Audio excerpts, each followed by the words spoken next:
name is Hope McCutcheon, and I am your host today. And I am going to, anyone here for the very first time, you have not been to Ce2 before, a bunch of you. Well, very glad to have you. I'll give you a quick rundown of how today works. There's a couple of organizations that help pull today together. Those are CBIC, the Charlottesville Business Innovation Council, the SBDC Small Business Development Center, CIC Community Investment Collaborative, lots of acronyms and all of the things. And then we are hosted by Code-Based Co-working, so we're very appreciative of the use of this space. And then also we're supported by the Bryant Institute at UVA and Watermark Design. So lots of really great organizations coming together. The way today runs is we have an early stage speaker that shares first, and they share their crash and learn, they share about a company, and they have an ask for the audience. And so you guys will have the opportunity to help them. And then we have a more seasoned entrepreneur that's going to share crash and learn stories. So with that, we can jump right in, and the program is about an hour, and then enjoy some coffee if you need. There's coffee still in the back if you need to slip and get some. So to get started, I am excited about introducing today's two speakers. And a fun fact, which apparently they already figured out, but the two presenters today and me, the host, all had the same major at UVA. And what's interesting is that major is not like psychology or something kind of common. It's like a very small department, which is cognitive science. So I was a cognitive science major, as was Sonny and Bryant. So just at different times. Actually, Bryant and I were there at the same time. So fun fact, do you guys think that's cool?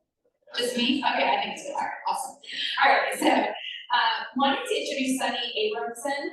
Background is he grew up in New Jersey and had a passion for football. Actually was quite talented, one of the top 10 high school quarterback prospects in the country. Got a lot of scholarships, one of which was to UVA, and his parents always taught him to prioritize academics, so that's definitely why he chose to come here. He played his first year and then really had some conflict with trying to balance both and decided to stay focused on the academics. Was a cognitive science major with a computer science focus, and during school and after worked at ISS, which is actually a company right here in Charlottesville. Did some internships, worked there for 2 years, and then moved on to work for a digital marketing and website development firm for about 1.5 years. And the timing was right to start his own company. So that is what he's doing now, What Works Collab. And fun fact is he has a twin. She's also at UVA, and pretty much all of his siblings are in that tech space, developers and all that kind of stuff. So come welcome Sonny Abramson.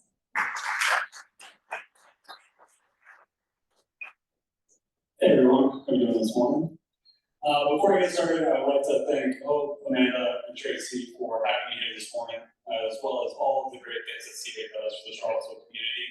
I'd like to also thank all of you guys for getting up bright and early this morning and being here and listening to me talk about my passion. So you already heard some of it, but before I dive into my business, I want to talk a little bit about my journey so you get to know me a little bit better. As was mentioned, I grew up in a small town in New Jersey with big dreams of playing football at the highest level. And that was what brought me here to Charlottesville. And football is this really interesting ecosystem of cliches and coachisms that are intended to direct and motivate, but oftentimes lack the substance needed to truly advance and solve problems. And one thing that I noticed was that the guys that were on the field, they already all wanted to succeed. They all wanted to be the best. So the coaches barking cliches at us wasn't really the ultimate motivator. It was the passion that burned inside of us that was the ultimate beacon for success.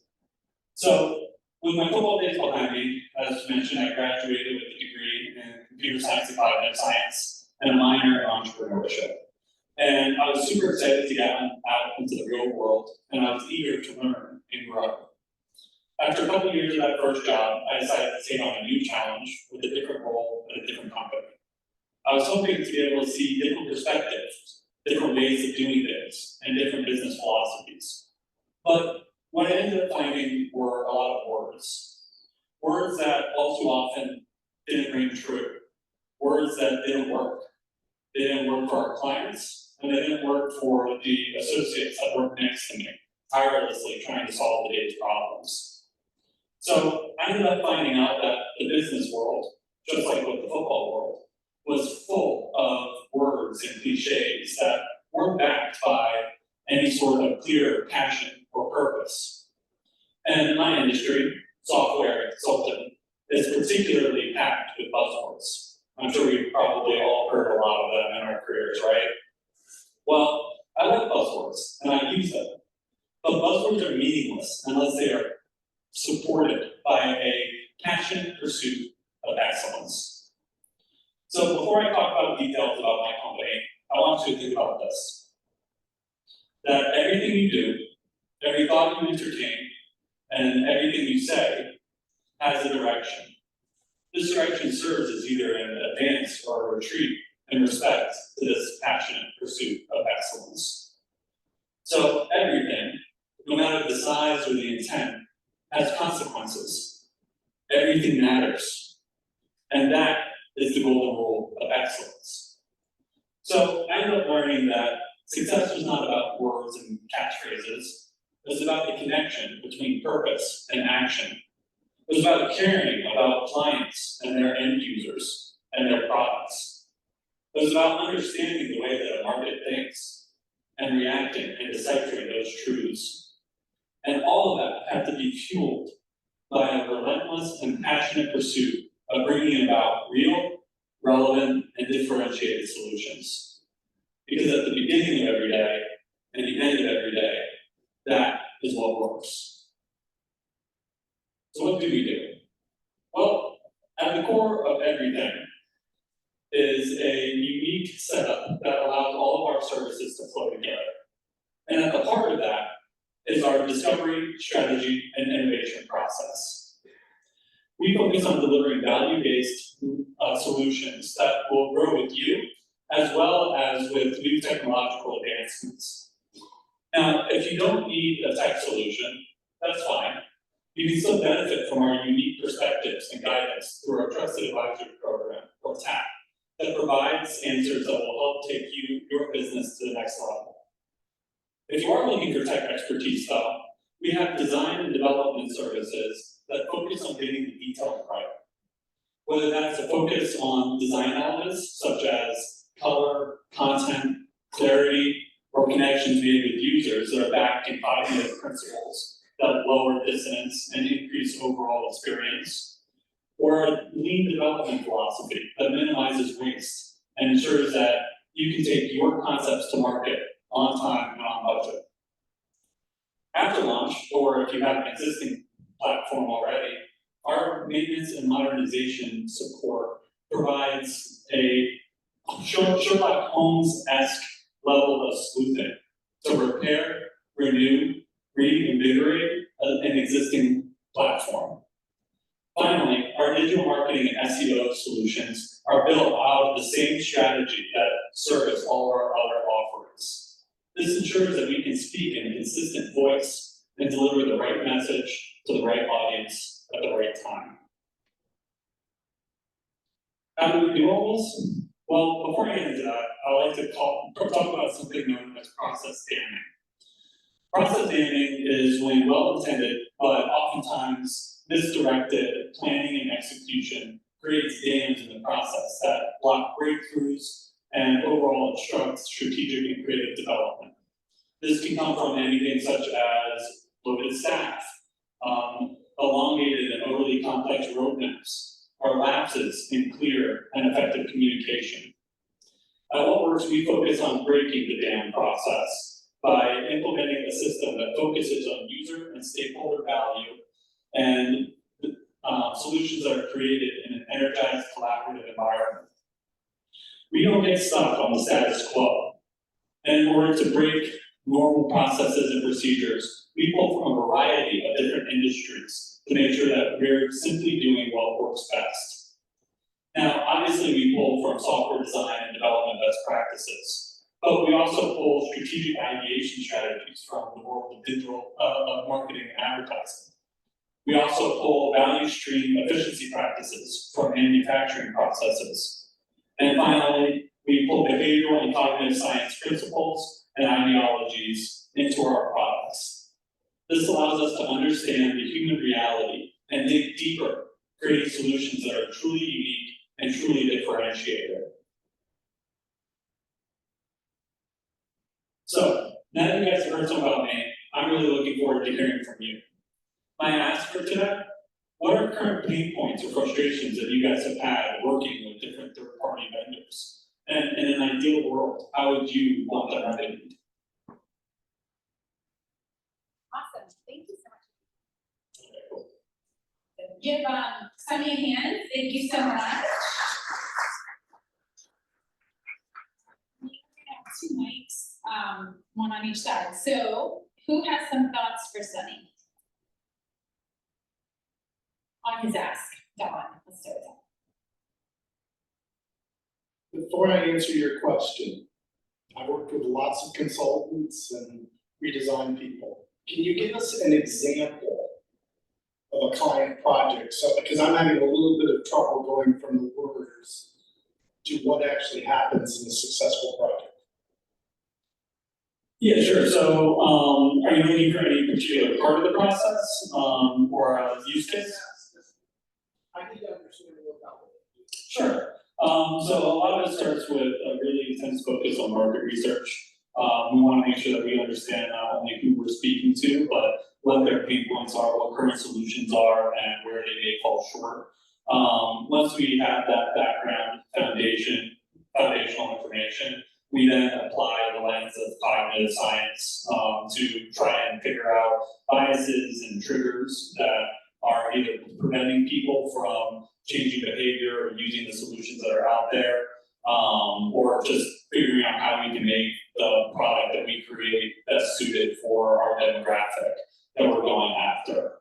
At that point, once we have that idea fleshed out, we're able to put together a design that is truly built for those people, taking all of those biases and triggers in mind. I've seen a lot of different companies who, when they're redesigning something or building something out, they tell the client that they'll focus on kind of market research and building something for the end user, and then they show the client out, close the door, and say, okay, great, we know what's best, and we're going to go with these colors, and we're going to go with this design. And when you ask them why, it's just because, well, I know that I'll be able to make something look really nice this way. And they don't really have a lot of deeper reasoning behind those choices. So everything that we build needs to be able to answer the question of why. And if it can't, it probably isn't necessary or the best path.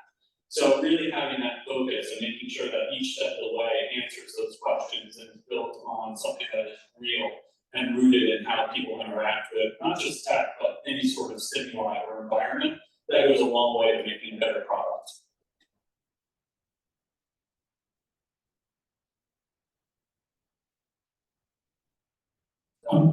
I'm still not sure I understand. Can you tell us like a client, like a specific person that you worked with and like what you did for them without like you're very, very trained. I can tell you've been to a fancy university, but I'm kind of dumb and I don't really understand. I think I'm not sure that everybody understands. Like maybe we're not your clients because we're not like you're aiming for like big. I don't know. Yeah. Dumb it down and just tell us like the name of the consultant, the name of the client, not even like. And if you don't want to tell us the client's name, just tell us what industry they were in, and then like, what are you talking about? Yeah, absolutely. So currently I'm working with a couple of different clients. One is a landscape designer. He had a website built out. He wasn't super happy with it. He was looking for some support and maintenance work. When he brought me on board, the first thing I did was an audit of what was currently built out, paying attention to things like what fonts were used, what colors were used, what design elements were implemented into that website, and how would that be perceived by his potential client, right? Or a specific demographic of people he was searching to work with, and they therefore have certain stylings and feelings that they want to receive when they're looking for someone to come redesign their yard. So some of the areas of his site didn't line up with those demographics. Like, for example, there was a lot of use of the color brown for headlines and things like that. Brown is a great color for things that need to be comforting or grounded, but headlines really need to pop and stand out, especially with what he was trying to advertise, which was brightening people's yards, right? So you want to use colors that speak to that. It should stay within the kind of natural color spectrum, so greens and nice blues and things like that, but using a color like brown isn't ideal for drawing someone's attention in and making sure that it sticks in their head what your services are. So that's just one example. I'm also working with a client right now that's looking to build out a new dating platform.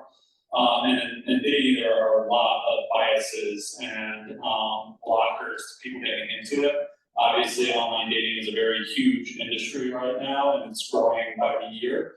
But a lot of people have a very negative perception of it. So looking at that, why they have that negative perception, and what are features or verbiage that we can use to start breaking down some of those biases and some of those negative feelings towards dating to make it a better experience for them. Does that clear some things up? Yeah, a little bit. That makes sense. What verbiage do you advise them to use to bring that in? So that depends, and right now I'm still in the ideation and discovery phase with this startup. But I would be hesitant to give a specific answer just because it does vary so much on a case by case basis. It really depends on who we're talking to. For this gentleman, I can't say that we're focusing on using verbiage that makes people feel welcomed, that makes them feel safe, that makes them understand that this is somewhere that more serious relationships are looking to be built. So things like that, you want to avoid any sort of verbiage that makes it sound like the app is for people looking just for a good time or anything like that. And there are very certain words and triggers to avoid when doing that.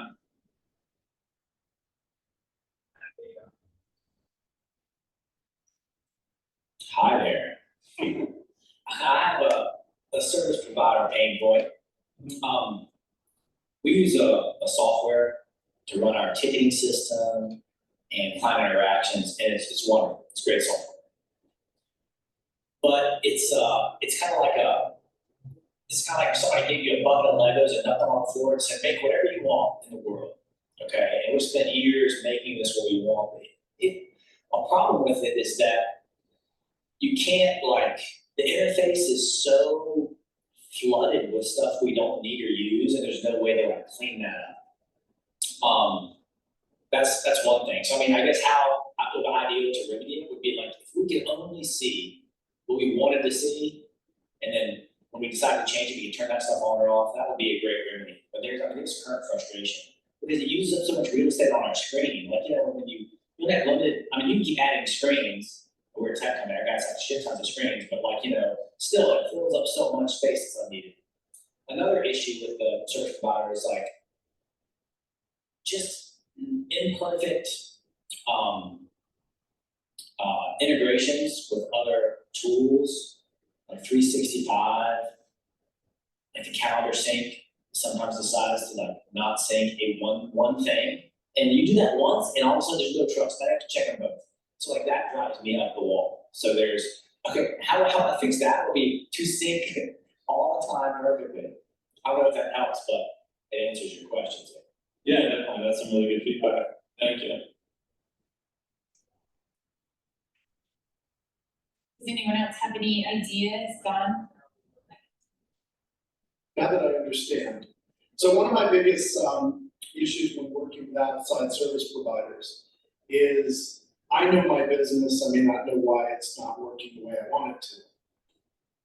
You probably don't know my business, and I end up paying the service provider a lot of money up front to learn.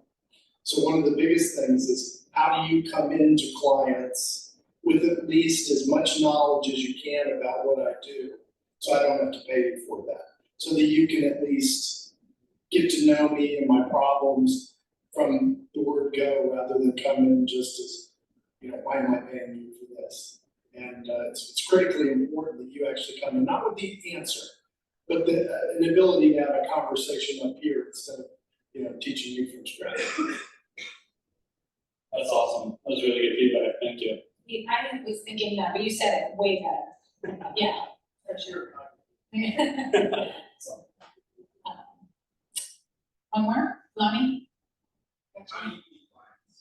How do you meet clients?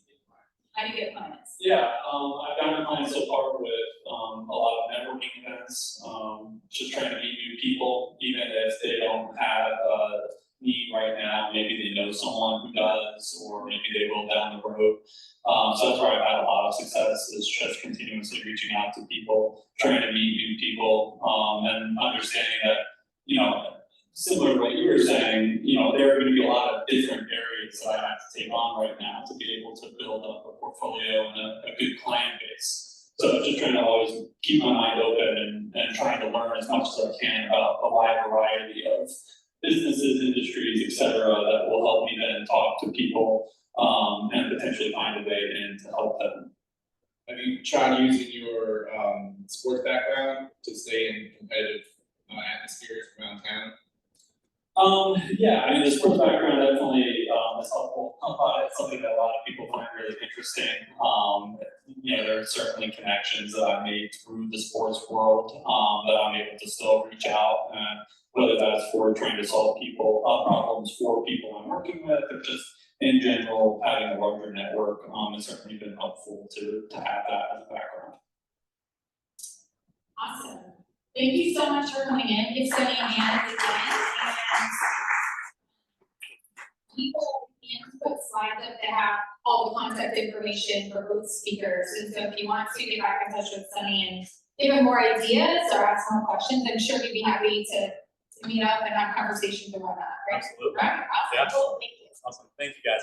All right, so we are going to move on to our other cognitive science speaker, Bryant, and just a little bit of background about him. He actually grew up in the Northern Neck and came to Charlottesville for UVA, and so decided to stay, probably accidentally, but it's a great place to get stuck, that's what I would say. He stumbled into entrepreneurship like many people do. His words, I was broke and struggling to finish my degree.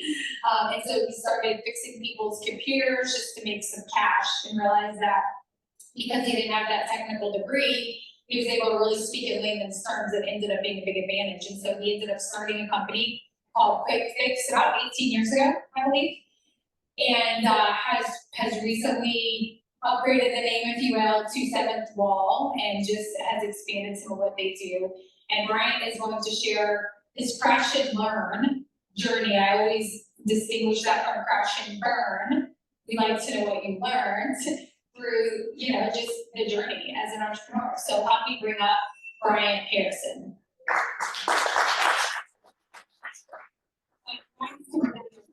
Let's see. He's a skateboarder, so skateboards with his 15-year-old daughter, and goes snowboarding with his partner Ilza, and just has a lot of fun. And I thought this was cool too. His company's run to about 11 people, and they work out is by choice. He gives them a choice, and they choose to come in, which I think is really cool. So thank you, Bryant. Looking forward to hearing from you. Thank you. Hey, everybody. So it's funny when Hope said, come share the crash and learns. I was like, oh my God, that's such an easy ask. There's been so much failure. But two of them really stood out. And I think one of them is back at the early days when we were like a computer repair shop. I was maybe like 4 or 5 years to run the business. The other one was after we had like transitioned to being a managed service provider, which was like, 10 to 12 years. Because in 2004 is when I got accidentally started this thing, because I was totally cool. So, also, if the unofficial mayor of Charlottesville, Frank, heckles me, that's a good sign. He already said he's gonna do it, so yeah.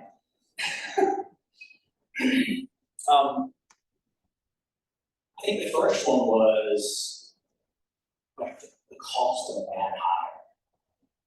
So we were fixing computers. I had like me and one other guy.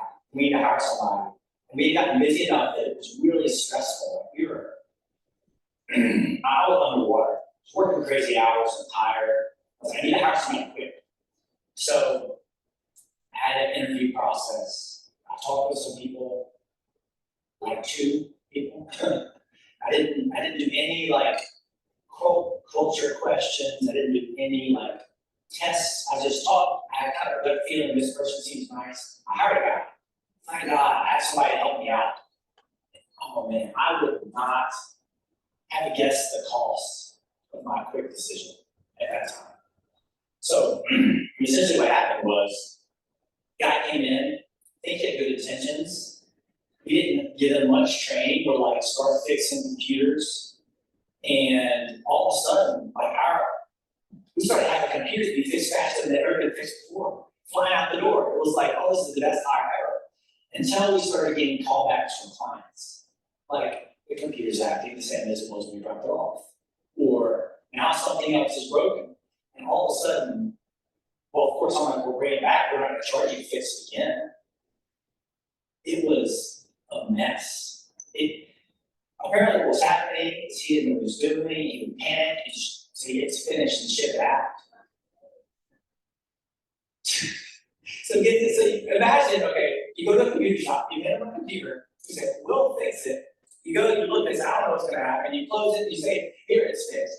It's that's the worst possible thing. I was freaking the hell out. People were like pissed off, like, what's going on? So now, I was like, dude, what are you, this doesn't work, he's gone. All right, after he left, a lady called and said, you've had my computer for a month.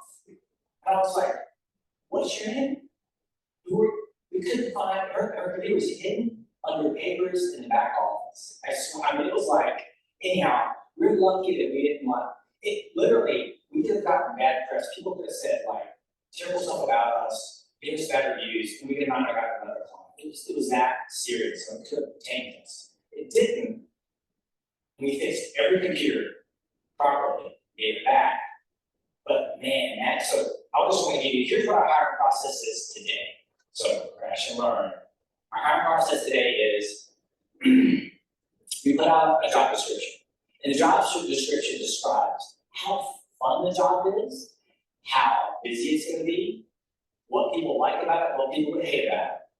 Right? It's very honest. It's an honest job description. And we get hundreds of applicants that come to work. Okay? It describes kind of our offices, what we do, what we don't do, what we expect. When those 100 applicants come in, our team then, there's like an initial test they take. That brings out about half. Then our team, the tech guys have a bunch of questions, technical questions they give to the guy, to those applicants. That brings out about another half. Then the admins have a list of personality questions they send, along with a video of me talking. And what I talk about is only here, these people have worked and thrived here, and they love it and are respected by the other team members. These people have hated it and have not been a good fit and have left. And I describe like, well, if you are like this, you should apply. If you're not, you should not do this because you're gonna make everybody unhappy, including yourself.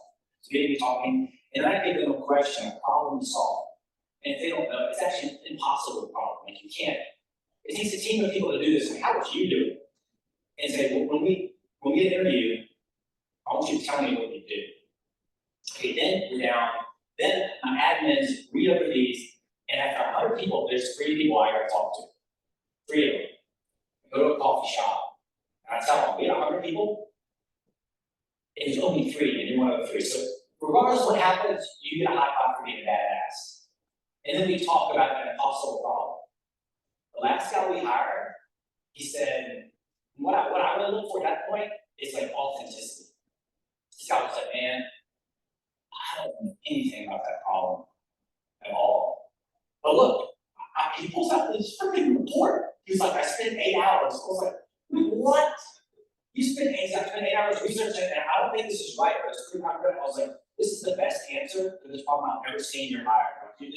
I was blown away. And this guy's been an excellent hire. So from, yeah, this will be all right, let's go, man, let's fix computers, to that process is a world difference.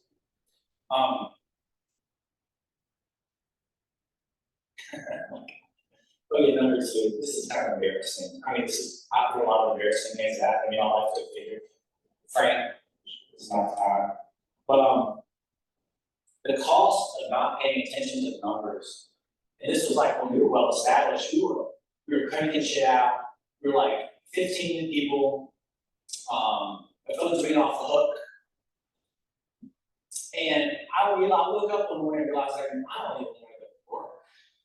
It's too stressful. I got 911 shop, man. Like, people are calling, this is broken, that's broken. I don't want to do that stuff. And so, one weekend, when we didn't have an emergency, I was looking at why, and like 20% of our clients generated like 80% of the noise. And these 20% of the clients were like the type of clients that we would say, wow, this computer's a piece of trash. Can we replace it? Not all we want to spend the money.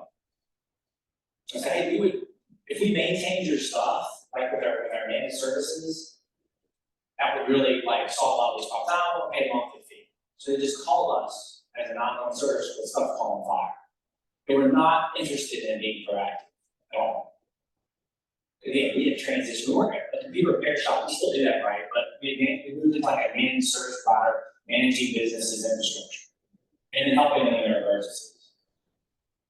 And so I was like, you know what? That's the answer. These people here are paying us recurring revenue. I do like recurring revenue.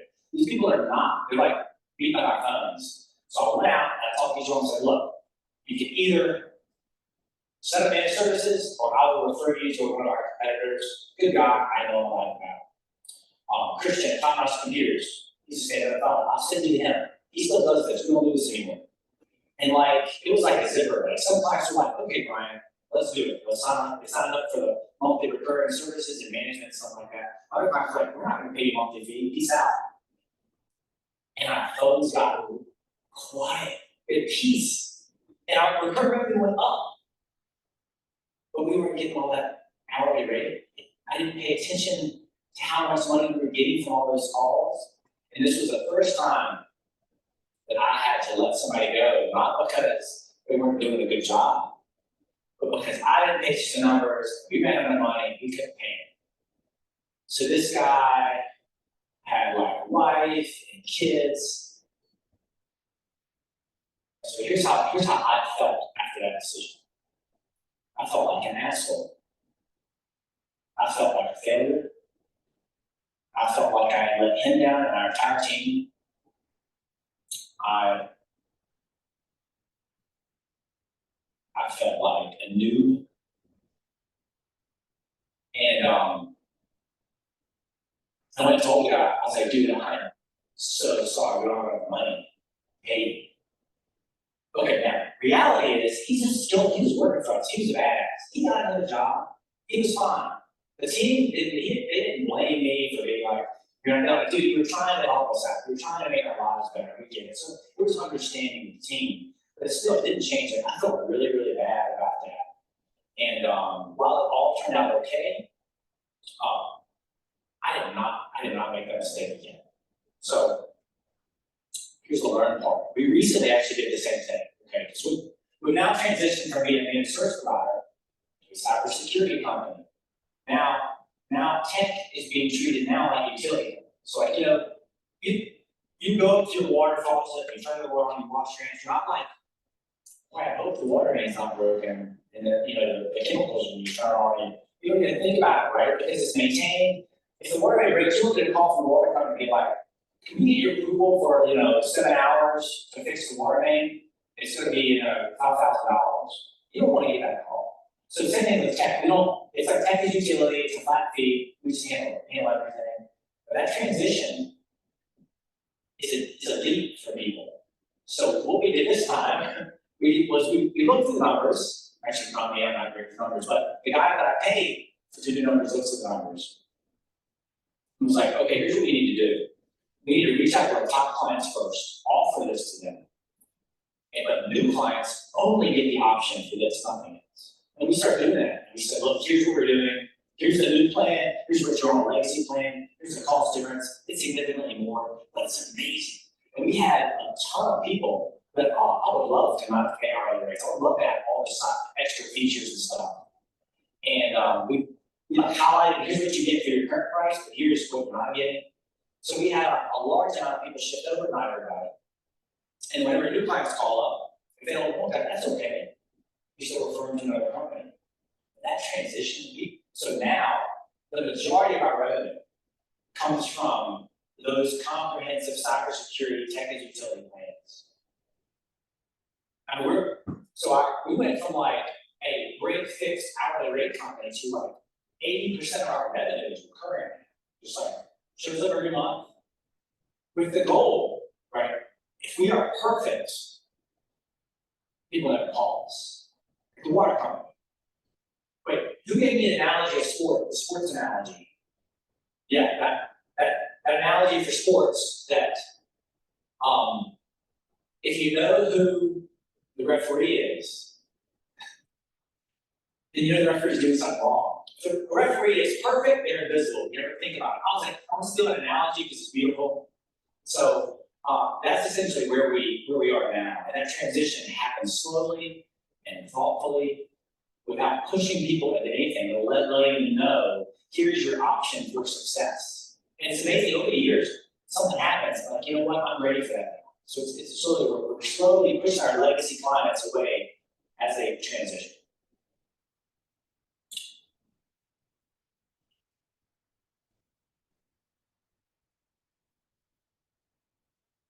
Frank didn't even help me. He was mesmerized by my failure. All right, that's it. Unless you guys have any questions, yeah. So you said on your second transition into where you are now, that same situation that the first one had, somebody. This time, Can you repeat the question, Mike? You're being right. Yes. does that make sense? I'm not sure. This transition. So the transition where you had to let somebody go purely based on numbers, you Yeah. said that happened the second time, but it was different because you looked at the numbers, and I was just curious. Oh, yeah, so I didn't have to, not letting somebody go, but basically, we transitioned from being like, from being break fix, like, so you call, we fix it, we high five, you kind of be like a plumber. To a, we're gonna do some maintenance on your stuff and do that. That first transition, the people that weren't doing that, I think it's like, look, do it or go. When I did that, we lost enough revenue that then I had to let somebody go. The second transition where we said, okay, right now you guys, we're paying us to maintain your stuff, but you're still paying salary rates for things like this, you don't have cybersecurity, we want to transition you to this, no hourly rates are involved.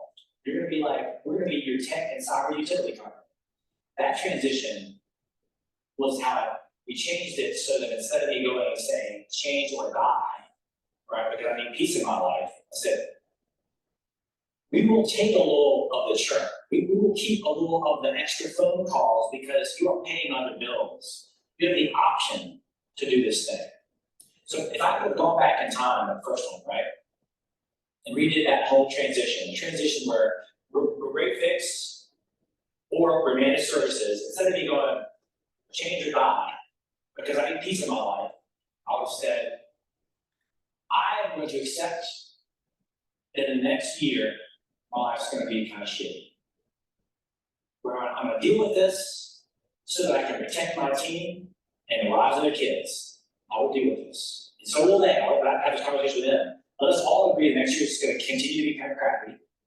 I'm gonna go and reach out to all these clients and say, here's what you need to do to protect yourself. Because also, when there's stuff breaking, they have downtime. I go, look, this is crazy. Why are you calling us to fix your stuff when we can maintain it and it doesn't break? It's like, you get a car, you drive it, you never change the oil, and the engine runs out. So just change the oil. So I would have that conversation instead of just saying, you get the choice, black or white. I've said, you can stay where you are, but it's not good for you. It's not good for us either. That would have been how I would have done it differently if I could go back in time. What questions? Frank's got one. Frank's got a question. Take it, Frank. All right. But how many people in this room, you don't have to answer it, can say that they have an opening with 100 people that have applied, right? recent opening, 100 applicants. Okay, we got one back there, one out of 50. And I just wanted to compliment Bryant, not only because he's a good friend, but take that lesson and apply it to whatever you're doing when you're working with people. Many of you know I've been in this town 35 years in workforce, and every company, especially post-COVID, has tried to rush to fill that position. And this is exactly what happens every time, including a friend of mine who owns a cable company that was growing, hired a woman immediately because she applied, but didn't ask whether she knew how to measure or not. This is high-level cables for the US government. So I would say don't fly any of their planes coming up, because he finally had to get rid of her, but he didn't ask the questions up front. Do the work up front, as Bryant has done.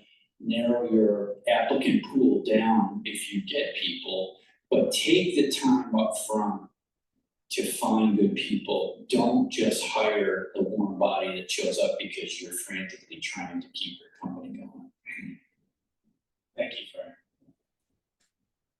Yeah, you did a great job kind of walking us through your emotions, the highs and lows of your decisions. That was awesome, Brian. Any more questions for Brian? Yep, okay. We like the mic because we are recording this, by the way, so that's why we make you use the mic. So your first transition to managed services provider, that feels like a bigger gap between who your consumer base was to begin versus where you ended up. How did you what was the event or the client that sort of, was the impetus for that transition? Because I think from a fix-it shop to an infrastructure shop, that's the biggest scaling transition that you get. That's a great question. So the transition between a fix-it shop to a managed service provider feels to me as equal leap of faith as going from a managed service provider to we're no longer going to charge hourly rates when stuff breaks. That's terrifying for me. Or if they keep calling, we're not charging, every time they call, there's no charge. Are we sure? That's kind of terrifying, right? For a managed service provider, the difference in that was we're still going to charge when stuff breaks, but we've got to convince them to pay us. Where at that time it was like, I never call you, I'm not paying you. Right? You don't say that for the water company. I never call the water company, I'm not paying them for water. You don't think that, but at the time that was kind of what people thought about tech. But the impetus to change is really because we would go out there, right? So let's say we fix this server. The servers weren't running beautifully. We set up backups, and then we leave, and it becomes this black box. And they call up, and there's a problem. Where did their backups from last night? Is their antivirus up to date? We set it all up on that. That stuff changes. Like that is not always the case. And I was like, this is stressful. This sucks. We need to know. We need to be able to like monitor their backups every day. Again, this is back in the day. This is like 2014 when we were having these conversations. Like now, obviously, who would not do that? But back then, most people would not pay for it, right? So we've got to be aligned with it. In order for us to be able to like sleep at night, because we really, really give a shit about our clients being able to run their businesses. I mean, they're providing for the families and the people. We don't want them to tank because they have no backups and lose all their data. We want them, when their servers down, they can't function. So really, for us, it was like, in order for us to feel good about our job, we have got to be able to have eyes and ears and maintenance on these devices. So from there, we found a product, we started deploying it. It was kind of newer products, and that was a conversation I had with people. I tell them, like, this happened. We don't want this to happen to you. Can we please manage your stuff? So that's how we kind of first started. But lots of people would not do it, man. They didn't want to pay a monthly fee. Why would I pay a plumber a monthly fee? It's great, because back then that's kind of how it felt. Now you're like, that's different. Of course, computers are these dynamic, changing things. Of course, they need to be maintained. But yeah, that answer your question?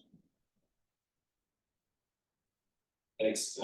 So yeah, quick question. So you've already transitioned the business twice, and for context, I'm also working through a transition in my business. So it's something that, pivots, whatever you want to call it, something I think everybody here thinks along about if they are founding their own business or own their own business. What is the next possible transition that you're looking for?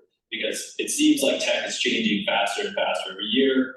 At some point, cybersecurity is going to become essentially utility. What's that next transition you're looking at, or maybe predicting is the wrong word, but feeling out the near future? Man, that's a good question. We were actually just kind of chatting about this in one of our admin meetings, but I don't know, man. I don't know. I just stuff changes so fast. Like I really have no clue. I mean, we've been talking for years about, isn't it great that we can make the robot smart? So like every time we create like a new event response algorithm for our what's called an RMM tool, it's our remote monitoring management. It's like on every computer, every server. It's like when the computer does this, do this and this and this and this and report back. And every time we open those, it's like, the person doesn't have to touch it. It's a miracle. The robot's doing the work, right? But really from the leveling up that can happen with some AI stuff, I don't have the ability to guess at how that's going to be applied. I think there's no way we're going to replace our team with that, because what becomes more and more valuable is a human. Like so much stuff we know with AI, when somebody calls up and they actually get Chris on the phone, it's like, oh hey, how's it going? Like they know him. The value of the humanity is it becomes more important with AI. But the ability to allow us to scale, I'm super jazzed about. There's a joke with the team, it's like, okay, because my current job, I can fix the crap at Windows XP. I can fix the crap, but now I'm high level, I can go and talk to business owners about the strategy, it's like a virtual CTO or CIO. I do stuff like this and hang out with cool people. I got a good job. But I'm not a good sales, I'm not a salesman. I'm a rainmaker sort of guy. Most of our business is word of mouth. So the next hire is dedicated salesperson. And the joke within the company is that Bryant gets to do what he does best, which is nothing. So for me personally, I would like to kind of transition out of having to try to sell. So that's not really mine. I'd rather just work with the team in house and think about how to curate the bar and say what program we have. Maybe that's a good task for me. I think AI, I think we're going to be used to crack AI. All right, we might have time for one more. Anybody else? All right, cool. Thank you, Bryant.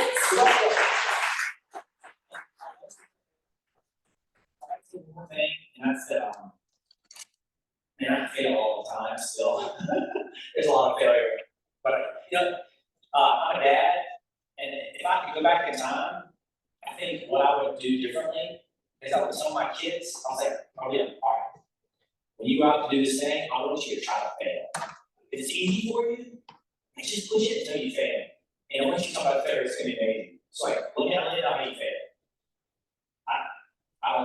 That would be the big lesson I'm trying to push on, because my youngest kind of learned that, but the oldest didn't. And I gotta get straight A's. How can you fail? Push yourself. That's what I'll go for. Awesome. Very good. Well, thank you so much. Give Bryant my hands again. As we close, we move into announcements. So what this looks like is if you have the opportunity, if your company is hiring, you can share that. And if there's any events upcoming that you'd like the room to know about. So those are the two things that we announced. We're going to start with our partners announcing. And all these guys' contact information that's up here, but we'll start with Amanda and Stephen.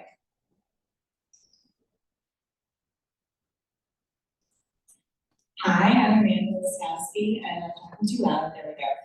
Deputy Director of CVIC, the Charlotte School Business Innovation Council, and we're a membership-based organization to accelerate entrepreneurship and innovation in our region. But you don't have to be a member to benefit, although we encourage you to join us. We have a couple of free and open events every month. You're at one of them right now. Every third Tuesday and every second Tuesday, we have Tech on Tap. And this upcoming Tuesday, October 10th, Tech on Tap is actually a special edition. It'll be our annual meeting. So come on out to, since I wasn't out enough. Okay. Next, Tech on Tap is a special edition. It's our annual meeting. It'll be held at the 434 Accelerator right above the tracks. Information about that will be on the Eventbrite. Everyone is welcome to attend and mix and mingle, and we'll just be confirming our upcoming board on that ballot. And we also have a special edition of Ce2 coming up here shortly. We're going to partner with the Central Virginia Partnership for Economic Development and their program TechLink to connect employers and rising UVA graduates. And the Central Virginia Partnership will be providing pastries at that event. So you'll get free coffee and pastries if you come to next month's Ce2. So other than that, So just to reiterate what she just said, next month, October 19th-ish, whatever, the 17th. Harry right here is the early stage presenter.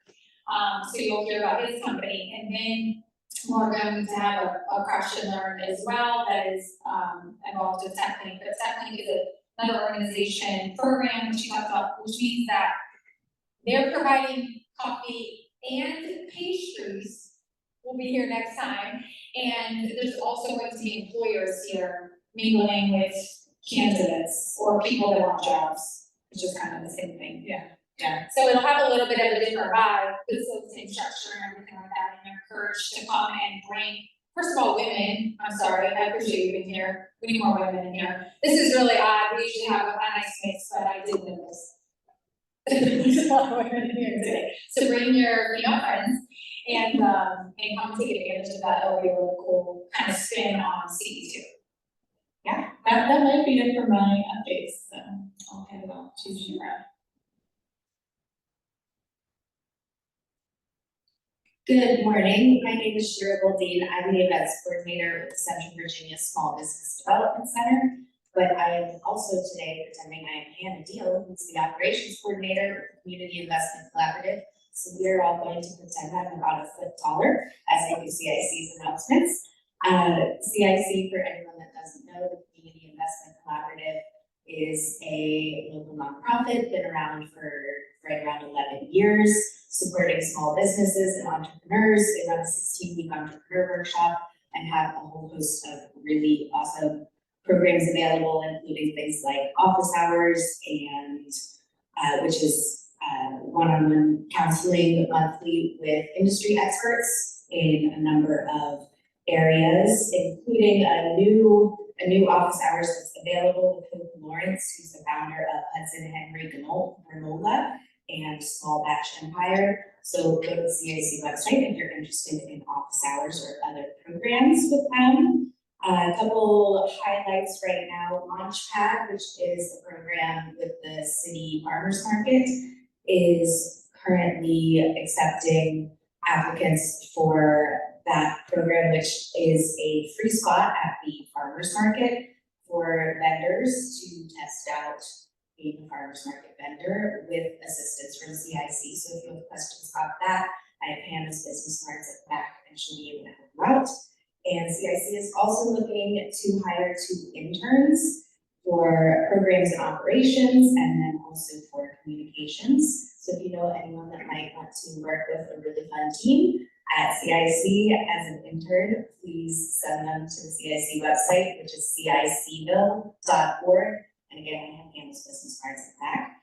And then now to talk about SBDC, for anyone that doesn't know, Small Business Development Centers are a national network through the Small Business Administration. So there is America's SBDC, which is the national network, and then each state has a network. So we are part of the Virginia SBDC, and through that, we have access to some really fantastic resources and programs beyond just our local offices. The Central Virginia office, we have our main location here in Charlottesville, and we also have an office up in Culpeper.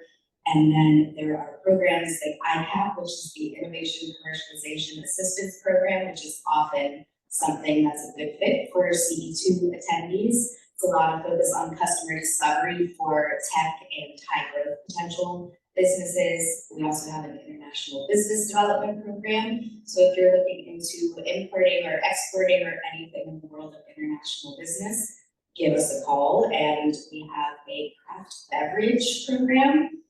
So with an expert in craft beverage, who doesn't like beer? He does like beer. It's asking who doesn't like beer. I'm not a morning person, I ramble, I'm sorry. So we also have industry and market research tools and all of our services are free of charge. So lots of great stuff available. I don't have specific things coming up to tell you about today, which is making me a little uncomfortable, less the rambling. Couple general housekeeping things. If you didn't check in with me when you came in, I'm flying solo up there today because Hannah's not here. Touch base with me on your way out if you registered, and I can get you checked in. If you didn't register, Friends Bolachi, please be sure to register next time you're coming. Yes, I called you out, I'm sorry. Registering just helps us keep track of how many people are coming and who, and it's just very helpful. Tracy Green appreciates it. And we have a sign up for all 3 newsletters for our 3 organizations. If you're not getting any of them, and you'd like to, and I think that's it. Awesome, thank you. All right, so now we can open the floor to any of you all. If you have any events like the ones you just heard that you'd like to share, or your company is hiring, and then just project them all run the mic around. So go ahead, you can stand up and. Hey, I'm Dave, we're having an event 3D up on Thursday.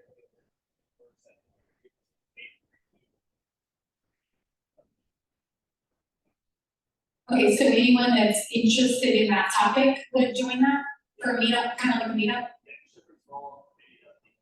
Awesome. Awesome, cool, and repeat the day and time again? This Thursday, 16th, at 4:07. Awesome, and what's your name? Jake. Jake, okay, so go see Jake if you're interested in that, or just show up. Go ahead, Sid.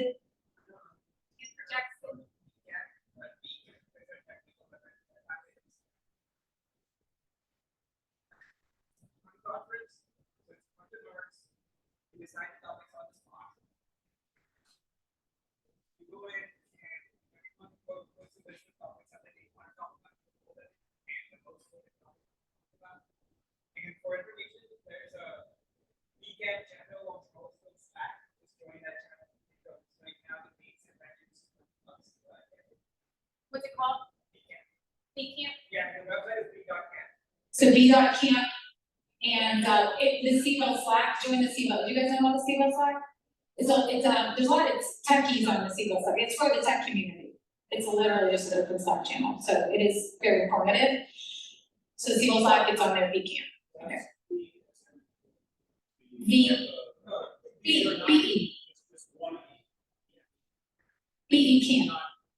BE.camp is the website? Yes. Okay. Go ahead. My company makes miniature electronic musical instruments, and if anyone here knows a local musician who wants to try out my instruments, that would be really fun. I'm David, and my company is called Abramson. Cool, so go see David if you are a musician or know somebody that would like to play with his instruments, basically, practice, experiment. Old musician, started a band 25 years ago, the 180 band. We are having our last day this Saturday at Chisholm Winery to close out a 25-year career, cover rock and roll. It may be a little wet, but come on out, there'll be a couple thousand people. Yeah. That you could enjoy everything from the 60s to today. And many of you here have been supportive. I just want to say thank you. It's been a great run. Even though Jimmy Buffett said he'll never start a band, I was happy I started a band, and here we are. Nice. All right, any other events? Go ahead. Not events, but Hiring, yep. Mics and bits and mics to bit sky. Right now, we are looking to go for a contract. Yay. So that's an extra affordable and a good job of scripts. Okay, Bit Optics, Bitsoptics.com, and then what's your name? Eugene, so go see Eugene in the back or go to his website. You got hiring. Awesome, lots of really great events going on. I, by profession, am a recruiter, and so I will tell you about a couple roles. Looking for C# developers for a local tech company, very cool company, 0 to 10 years, well, really anybody, but you can be entry level all the way up. C# developers, and then looking for an accountant that wants even maybe some leadership / moving into ownership down the road, accountant. And then if anyone knows anyone who's kind of maybe more administrative, great with like first impressions, hourly, part-time to full-time, I'm looking for somebody for that as well. So a couple different roles that I have openings for. So, or not me personally, but clients. So we will be back here the 17th, the third Tuesday of October. Early stage, crash and learn, coffee and pastries. It's gonna be fun. Bring your friends, register. And thank you to Co-Base Co-working for the utilization of this space. If you'd like a tour of this space, we can offer that. So just meet Rob or Kendra, who's not in here right now, in the back. Maybe get a tour today. And then also thank Watermark Design and the Bryant Institute. So you guys have a great day. We're here till 10 if you want to chat a little bit more, coffee, etc. And yeah, we'll see you next month.